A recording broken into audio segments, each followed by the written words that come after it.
2008, Californians voted in favor of Proposition 8, thus rewriting the California state constitution to place a ban on marriage for gay and lesbian citizens who were already enjoying that right. Now, two lawyers, most famous for representing the opposing sides of Bush versus Gore, have teamed up to take Proposition 8 to federal court. Good morning, Your Honor. Theodore B. Olson on behalf of the plaintiffs. Good morning. Good morning, Your Honor. David Boyes on behalf of the plaintiffs.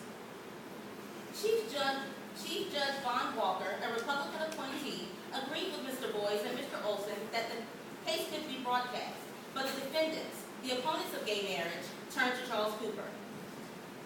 Good morning, Mr. Chief Judge. Charles Cooper for the defendant interveners. Mr. Cooper filed an appeal with the U.S. Supreme Court, which was successful. The Supreme Court blocked plans to broadcast the trial. Thus, the nation was denied access to the testimonies of plaintiffs Jeff Cirillo and Paul Katami,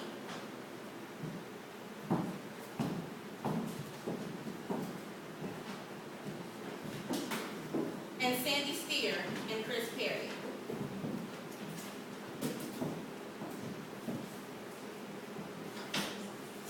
But the transcripts of this trial could not be hidden. And on June 16, 2010, the closing arguments of this historic case commenced.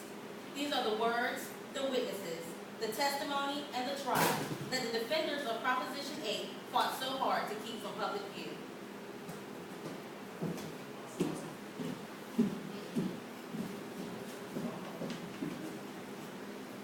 Mom! Mom! Did you get through security okay? Obviously. So why didn't you come in with everyone else? They took us in a back way, around all the press. Did you talk to any of the news cameras? Yes. Yeah. I just said, this case is about us, as Americans, wanting to be treated equally by our government and under the law. We're going into court today with just that simple request. You did it like that? What's wrong with that? I mean, you seem really nervous. Come on, cell phones off. Let's find our seats. Wait, will we be done in time for soccer practice? I'm not sure. Now let's go. What do you mean you're not sure? Who knew we'd have to go through an actual trial of it? So who knows what we'll have to go through today? I've never seen Arnold Schwarzenegger before. Now, move it.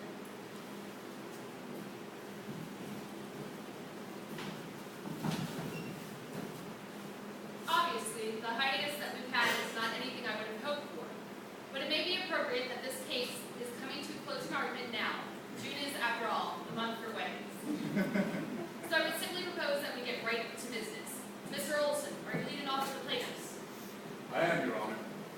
May it please the court, we conclude this trial, Your Honor, where we began. This case is about marriage and equality. The fundamental constitutional right to marry has been taken away from the plaintiffs and tens of thousands of similarly situated Californians.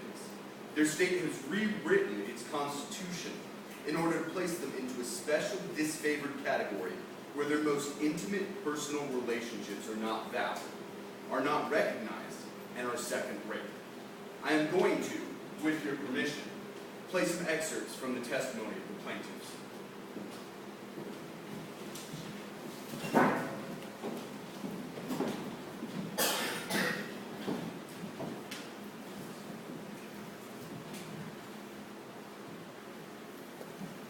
Raise your right hand, please. Do you promise to tell the truth, the whole truth, and nothing but the truth? I do.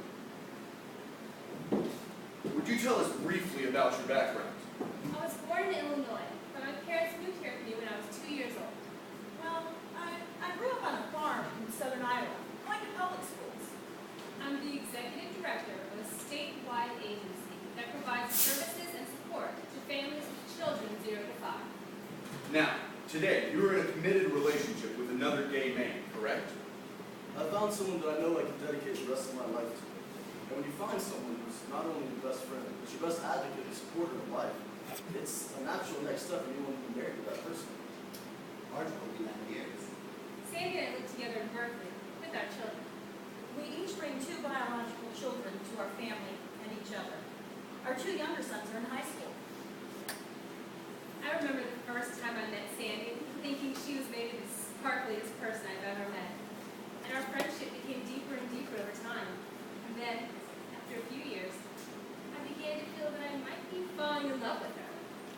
And how did she feel about you? She told me she loved me too. We will be asking her to verify that. Okay.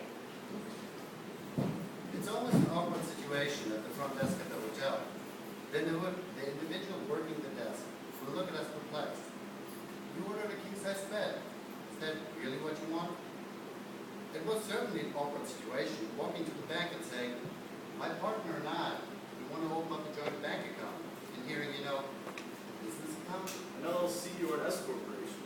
No, not my business partner. My partner. Being able to call him my husband is so definitive. Something that everyone understands. I'm a 45-year-old woman.